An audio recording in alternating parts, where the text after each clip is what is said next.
Pat Novak for hire.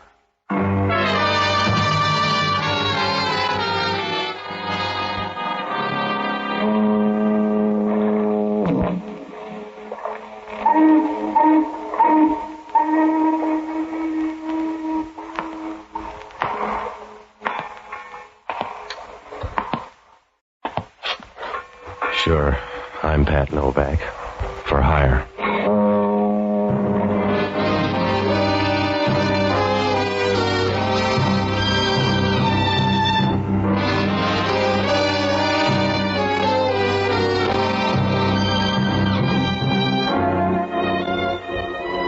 That's what the sign out in front of my office says. Pat Novak for hire. It's about the only way to say it. Oh, you can dress it up and tell how many shopping days there are till Christmas.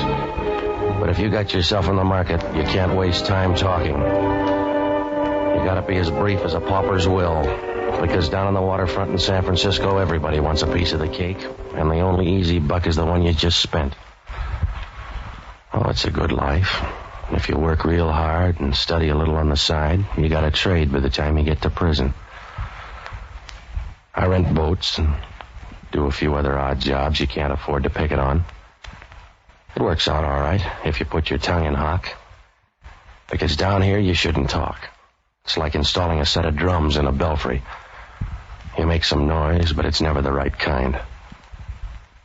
I found that out a few days ago. Must have been Tuesday or Wednesday night anyway. I was sitting in the office reading Time magazine when the door opened. I looked up and had to keep right on going because the guy was so tall he'd have to bend over to see through a transom. And he had a voice deep enough to red out as a bassoon. Good evening, Mr. Novak. I'll take your word for it. You have a small office. I'm small time. What's on your mind? My name is Leahy. I want to hire you. Yeah, sit down. Are you cold? Yeah? That overcoat around your neck, you're either cold or a priest. Oh. I'm a priest, Mr. Novak. I'm sorry, Father. You got a slow brogue. What do you need? A few hours of your time. I want you to help a man escape from prison. Uh-huh. Father, you'll never get along with the bishop. Mr. Novak, in a curious way, this is an errand of mercy. Well, this isn't my year for mercy. I'm sorry, Father. Maybe you don't like to hear it that way, but if I got the right fee, it wouldn't be mercy anymore. When I say it's an errand of mercy, that's what it is. Sometime tonight, a man is going to break out of Alcatraz. If he's allowed to get into town, he may kill somebody. You want me to stop him? That's right. And if he doesn't kill anybody, he can still be shot down by the police. Well, that's the percentage, Father. If he comes off that rock, he knows that. Stop worrying about him. If you could bring him to me, I know I can talk him into going back. Tell headquarters they'll do the same thing. If I did that, I'd break a promise. This is the only thing I can do. Will you help me? Yeah, I suppose. How do I pick him up? Tread water in the bay till he comes by? He's due in at Pier 19 sometime tonight. When he comes ashore, bring him to me. I'll be waiting at the ferry building. Yeah, well, suppose he doesn't want to come. Suppose he wants to party. How am I going to get him there? I don't ask you how to say the beads. If you're any good, you'll get him there. But you don't want him in sections? I want him all at once, Mr. Novak. I wouldn't ask you this if it weren't important. But I gotta help him. He's one of my boys. Yeah, sure. What's his name? Joe Feldman. Feldman? Yeah. If I don't worry about the spelling, you don't have to either. He's one of my boys. Slow down. Nobody's pushing you, Father. I don't know when he's due, but I'll be at the ferry building from 8 o'clock on. Yeah. I only got one worry. Huh? Is there really a guy named Father Leahy? I suppose you'll have to take a chance on that. Yeah, well, it's a big chance. You come in here with a story anybody can see through like a screen door, and I'm supposed to buy it. You could dig up a collar. What happens if you're a fake? Just try to guess right. Suppose I don't. Then you're in the same spot Pontius Pilate was. Good night, Mr. Novak.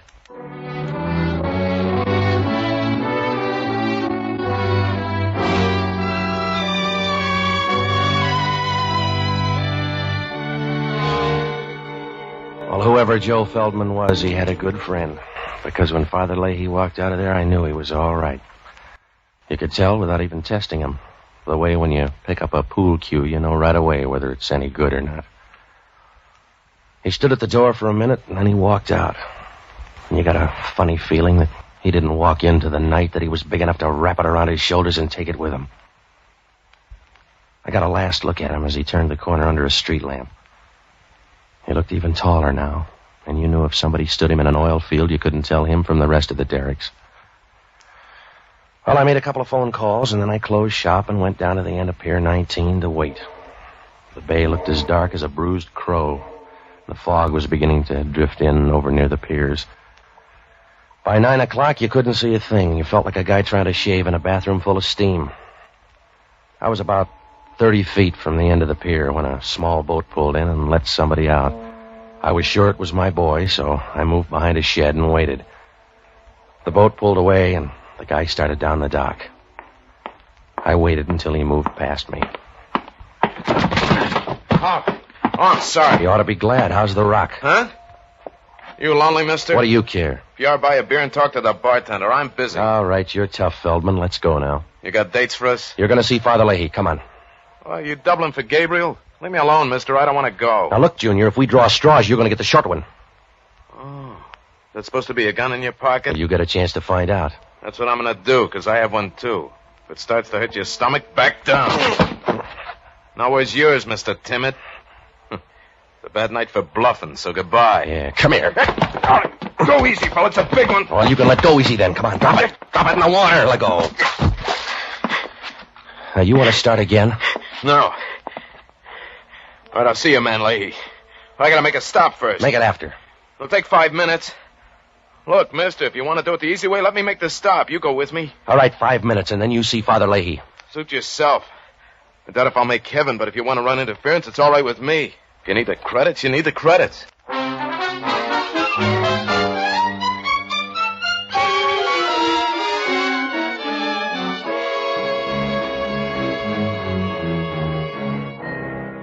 Joe Feldman wasn't very friendly. He sat over in the corner of the cab, and he didn't say a thing. He just kept looking at me and waiting, like a guy feeding arsenic to a rich ant. A few minutes later, the cab pulled up in front of a hotel on Geary Street, and we walked in. One look at that lobby, and you got the idea.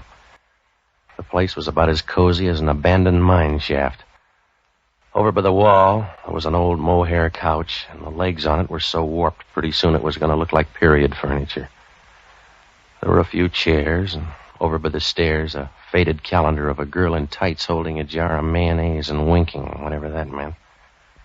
And there was a broken clock over the desk. But you knew it was all right, because nobody there cared about keeping track of time. It was something you got rid of in a hurry, like a bent quarter. When we went up to the second floor, we walked down a long hall that smelled like an anteroom to a sewer. When Feldman knocked on the door, she opened it right away. The room was full of taboo. She stood leaning there for a minute, a sort of a girl who moves when she stands still. She had blonde hair. She was kind of pretty, except you could see somebody had used her badly, like a dictionary in a stupid family. Feldman seemed to know her. Hello, Ann. Well, the harvest hands arrive all at once. Yeah. It's good for the crops, but tough on a woman. Come in. Who's your friend? A missionary, I guess. He grabbed me down by the docks. Does he talk or just stand there looking healthy? He growls a little. Do you really growl? Come on, hurry up, lady. Your friend's got a date. I'll bet you bite instead. Don't worry about him. He can go over in a corner and play fifth wheel. Now, look, he's got 5 minutes. Use him quick. Yes? I came up with a message, Ann. The time's been changed. Stay around till 10 o'clock. All right. Is that all? Yeah, that's all. You want the other 4 minutes? Let's go. All right. Open the door. Yeah.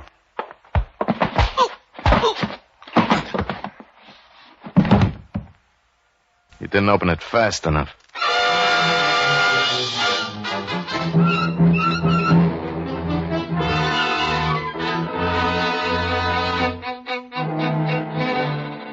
When Feldman hit me, I wobbled for a minute and went down like the price of winter wheat. If Father Leahy had any loose prayers lying around, now was the time to crate them up and ship them over, because I wasn't going to stay awake long enough to test the varnish. I rolled on the floor a couple of times, and then I took a rain check on the next couple of hours. When I woke up, it was like buying a new Nash and then finding out you can't drive. Joe Feldman was lying next to me with his throat cut like a pound of rib roast. His head was over to one side, and his body was twisted over the other way as if he couldn't make up his mind which direction to die in. I got up and rolled him on his back. He was grinning like a Pullman porter at the end of the line, and his mouth was half open as if he expected you to drop in a suggestion on your way by. I noticed right then how thin and small he was, about as fat as a shadow and tall enough to scrape his head on a lampshade. Well, there wasn't anything I could do but wish him luck. So I called the check stand at the ferry building and had them page Father Leahy. About 2 minutes later, he answered. Hello? Father Leahy? This is Novak, Father. Yes? Call in the outfield. Your boy's dead. I see. What happened? Somebody didn't like him lots. I wasn't around for the main event. Where are you, on the pier? No, I'm in some cave up on Geary Street. He wanted to come by here first. Father, who's Ann? I don't know. Has Feldman got a girlfriend? He's got 2 sisters, I think. One of them's named Ann. A tall blonde with lots of speed? That's your definition, but it'll probably do. She was around for a while, in case you ever want to check. What are you going to do? Get on the back stairs and pretend I never heard of Joe Feldman. I'm sorry, Mr. Novak. I'm sorry it worked out that way. So am I, Father. If you liked him, I'm sorry. He may have been a nice little guy. Huh? Oh, I could do without him, but if you like it, I'll say he was a good little guy. How little? I don't know. We could start a picket fence with him. Why? Because you've got the wrong man, Mr. Novak. Huh? If he's under 6 feet, you've got the wrong man. Whoever you've got up there, it isn't Joe Feldman. Well, he's happy about it now, Father. Whoever he is, I'm sorry. It's the percentage. Why the percentage? If it isn't Joe Feldman, why? That's the waterfront, Father. If your name's Joe Nobody, you still can't do better than 8 to 5.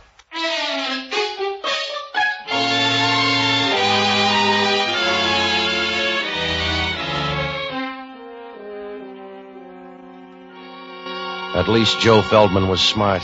If you're going to get your throat cut, it's a good time to send in a substitute. As soon as Father Leahy hung up, I knew hanging around that hotel was going to be a waste of time, like sending MASH notes to a bearded lady. If I couldn't prove the guy was alive, they were going to charge extra down at the desk.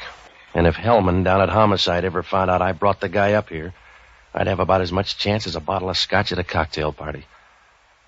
So I picked up my hat and started for the door.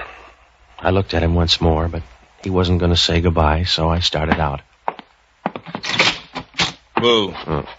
Hello, Hellman. Expecting me, Novak? No, I'd have rolled him first. Yeah. Invite me in. Crash the party, Hellman. You'll be more at home. All right.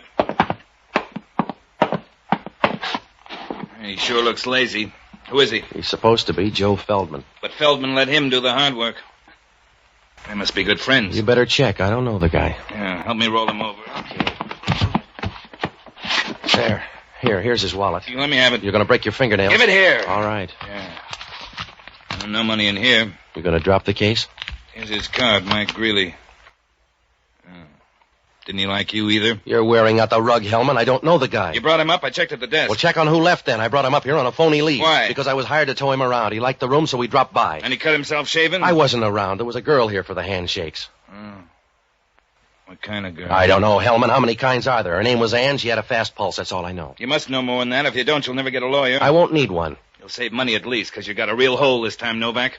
We get a phone tip and find you in the murder room. You got half a story, Hellman. I know, but I'll get the other half. Until then, you're under technical arrest. It's practically the real thing. You got a technical head, Hellman. I wouldn't tip myself off. Somebody else would. Walk around, Novak, and tire yourself out. Because you'll wind up sitting down. In the meantime, I'll have you tailed. Your men couldn't follow a moose through a revolving door. Now, look, Hellman, I'm going to double back. This guy's a phony lead. I was supposed to meet a guy named Joe Feldman, but he never showed up. He didn't? No. I got a dead copper to prove he did. Your boy, Joe Feldman, killed a sergeant named Grubb at the Gold Rush Club a half hour ago. You better start that walk, Novak.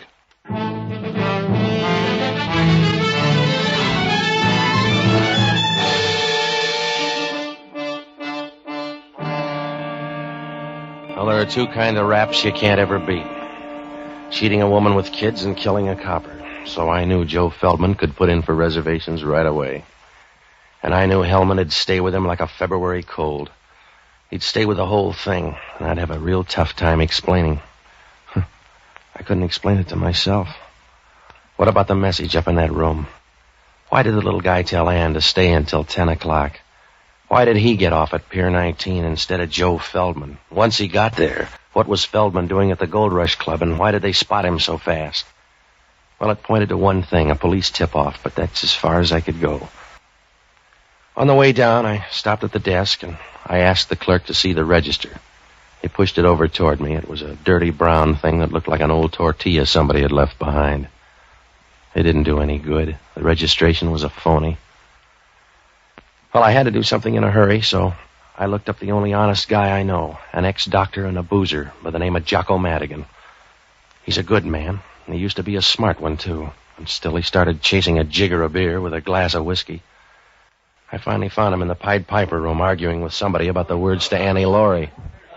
Ah, Patsy. A drink for Mr. Novak. Something cheap but impressive. Oh, stop it, will you, Jocko? Are you going to be drunk all your life? Yes, it's only a matter of willpower, Patsy. I'm probably the only man in the world who intends to carry a hangover into eternity. Well, stop long enough to give me a hand, will you? I'm in trouble. Of course you're in trouble. You'll always be in trouble because you can't recognize it, Patsy. You're fuzzy, Jocko. You have the social outlook of a bull with a hot foot, and there's no hope for you, because if from time to time a moral feeling does sweep over you, you mistake it for influenza and go to bed. All right. Oh, you try hard enough. You go through the motions, Patsy, but you never get anywhere. You go stumbling through life doing a tight wire act on a rubber band. You're always in the middle. Will you listen to me? It's because there's no variety in your life. You won't allow it. You're a broken-down banjo, not a very good instrument to begin with. And to make matters worse, you allow everybody to come along and pluck the same string. All right. Are you all through now, Jocko? Yes, you sound angry. I think you have a bad disposition, too. What kind of trouble? Well, I tried to help some guy out of prison tonight. You got drunk and thought you were the parole board? No, I did it for a good guy, a priest named Leahy. Yes? The guy was already out, and Father Leahy was trying to hurt him back without getting shot, but this guy Feldman didn't want to play. Another drink will clear this up for me. I picked up the wrong guy. I took him to a Geary Street hotel. I napped a while, and they cut him up like a piece of parsley. Sounds like a gruesome hotel. The dead guy's name is Mike Greeley. I don't even know who he is. Well, this is no time to start building a friendship anyway. Who is in the room? Some girl. She may be Feldman's sister. Would she kill a man? Well, if she did, he'd be crushed to death. No, I'm sure somebody else came in that room. You better talk to Feldman. Well, he's a hard man to reach. A sergeant almost made it tonight. Feldman shot his way out of the Gold Rush Club. That's one way to get out of a nightclub. Well, Hellman steamed up, so you got to help me, Jocko. You'd better look up Father Leahy. You'll probably be electrocuted, and if you are, he may have some drag. I want you to go down to the Chronicle morgue and pull the clips on Joe Feldman, will you? Get everything you can, and then hit the horse parlors. Find out what they know about him, huh? Maybe he's a heavy drinker. I'll check the bars. Jocko, wake up and get on there. If I don't pace Hellman on this thing, I'll be a dead pigeon. What am I supposed to do? I don't know. You might start cooing. Good night, lover.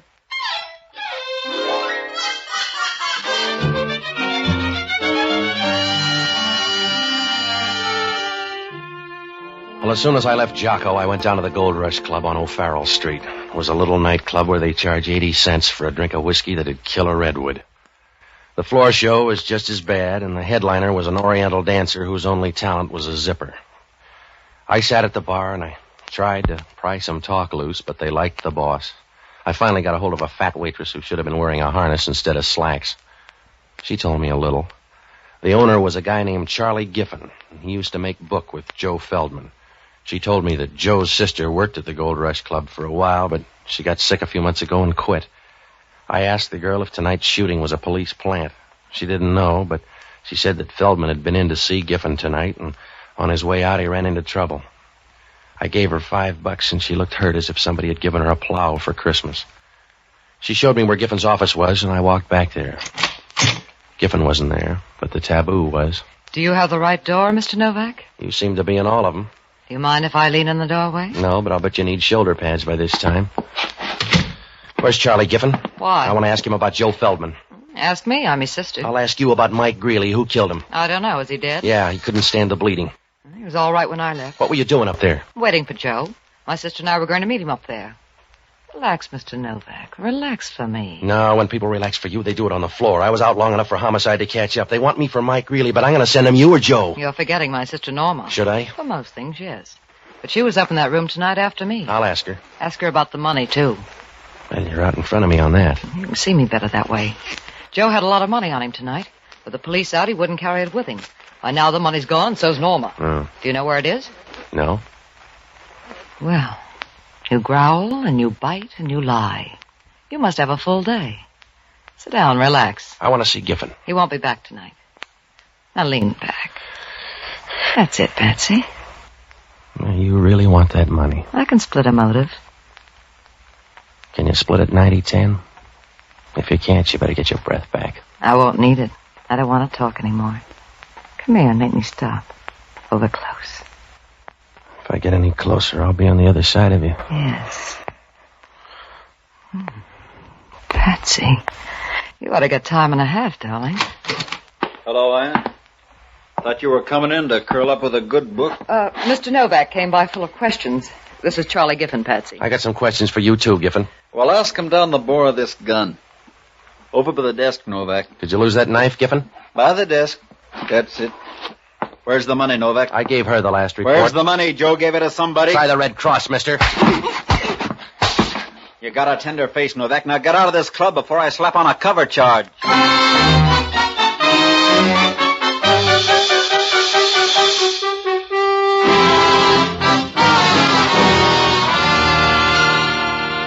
Oh, I was getting sick of tonight.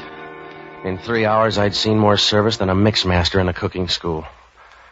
When I left the Gold Rush Club, I dropped by headquarters. Hellman had nothing to show but his badge. They had a dragnet around the city for Joe Feldman, and they'd lined up the record on the dead guy in the hotel.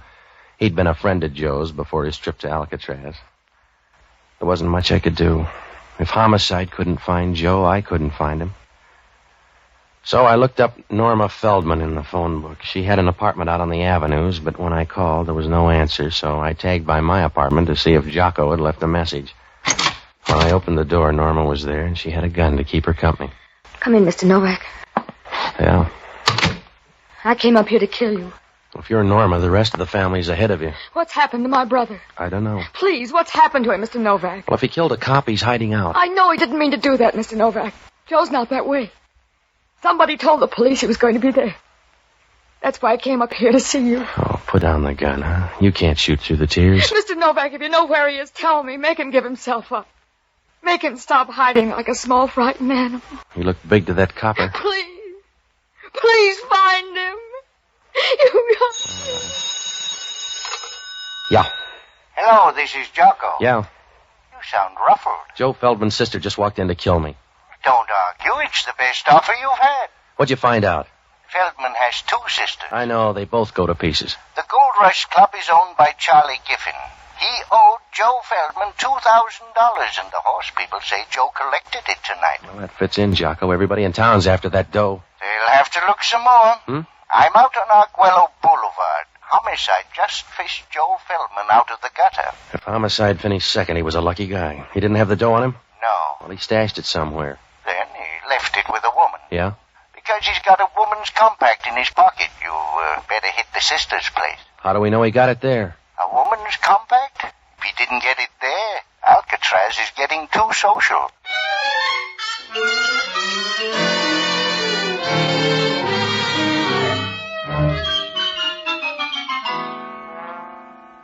Well, the minute Jocko hung up, things began to fall into place. But I knew the last piece was going to pinch somebody hard. If the Feldman blood was going to turn bad, Father Leahy was a good man to send in, so I called him. He was out, but I left word for him to get out to Norma Feldman's apartment. Norma and I left, and on the way, we picked up Hellman. When we got out to her place and started up the stairs, we could hear people moving above. There was no point in trying to keep quiet, because Hellman was creeping up the stairs like a stallion with a broken leg. Yeah, if you got a bomb, touch it off, too, huh? I'll open it, Hellman. Hello, Novak. Did you find the dough, Giffen? You mean my stolen dough? Yeah. Come on, Ann. No, you and Ann better wait. This is Hellman from Homicide. We're leaving. You better move, Novak. Not until you settle a murder rap. Can you pay it off that fast? I can do it on the way to the door. Oh, wait a minute. Point the gun at Hellman. He's official. I can tag you both, so move away, you too, Norma. Ann and I are leaving. Look, Giffen, Homicide gobbles up nightclub big shots like you. You're nothing to me, copper. Move away. You got the hammer. Use it and come on through. All right, I will, copper. Hey, Yeah, you need a refill, Giffen. That's right, darling. Hand him your gun. And you couldn't have done that. You couldn't have taken them out. All right, say they fell out. You better take him for murder, Hellman. You little bum. That leaves you all the money. I can spend it, darling. Well, you better do it fast, then. Grab him, Hellman. Yeah, I got him. Oh, you can book him for both murders. My Greeley and my brother. I'll testify and I'll ride there in a cab on your dough, Giffen. Yeah. Are you going to pose or take me, Hellman? If you're anxious. Sorry about you, Norma. You get nothing out of this, but that's better than I got. Goodbye, Ann. Lots of luck. Thank you, darling. You know what kind. I hope you rot. Come on, Hellman. I'm ashamed of you, Ann. Leave me alone, Norma. I'm ashamed of you, Ann. What you did to Joe, I'm ashamed of. Leave me alone, Norma. I'm sick, you know that. I didn't know how it was going to work out. Poor Joe was trying to help you and you got greedy. He was trying to help you. That's the only reason he came out. And you let this happen. I told you I didn't know how it was going to end. I thought they'd get him and take him back again. There's no good in you, Ann. They couldn't find good in you anywhere. You let that happen to Joe. You stood by and watched him walk into something like that. All right, I stood by. What can we do about it now except weep, and that won't help him. But hating you will. That'll help Joe a little. I'm here at least to hate you for the short time left. Please, Norma. Giffen told you to spend it fast. Well, you better spend it fast. Ask him at the hospital if that isn't so. What do you mean? Ask him out there what you've got. They told. You ask him what you've got. Ask him what's tearing you to pieces. Ask them, they'll tell you. They'll tell you you've got cancer. Norma, please. They'll tell you cancer.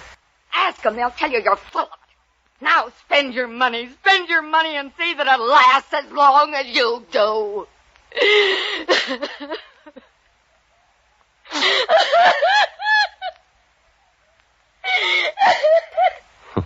Goodbye, girls.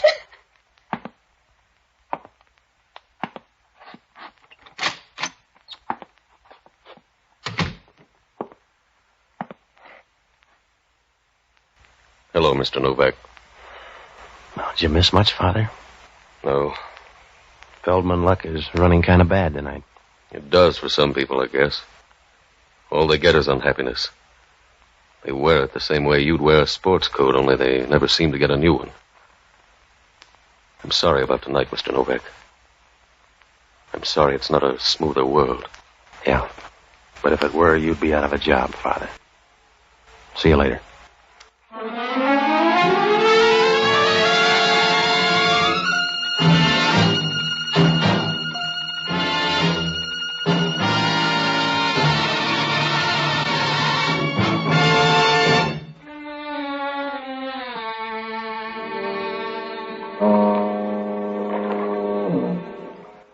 If you get a bad first break, you never run the table. That's what happened to Joe Feldman. Charlie Giffen owed him dough and wouldn't pay up. But Joe didn't care until Norma showed up and told him how sick Ann was, so he decided to collect from Giffen and divide the dough between the girls. Father Leahy couldn't stop him. All he could do was try and make it work out. Joe was going to get the dough and meet the girls in that hotel room, but he changed his timetable and sent Mike Greeley up to tell the girls. Giffen showed up there and figured that Mike had tumbled to a double cross, so he killed him. Ann engineered the double cross, but she didn't mean to go that far. She wanted all the dough and tipped off Giffen. He was supposed to turn the dough over to her and then have the police pick up Joe, but Joe got there early.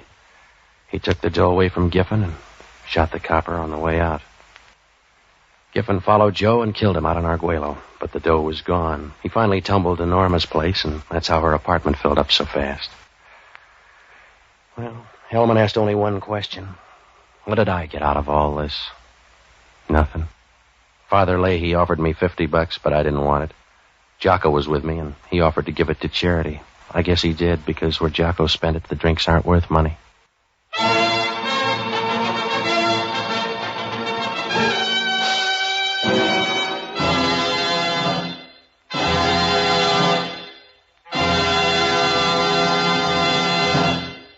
Pat Novak for Hire was previously released by ABC, the American Broadcasting Company, for listeners in the United States, and rebroadcast for our men and women overseas.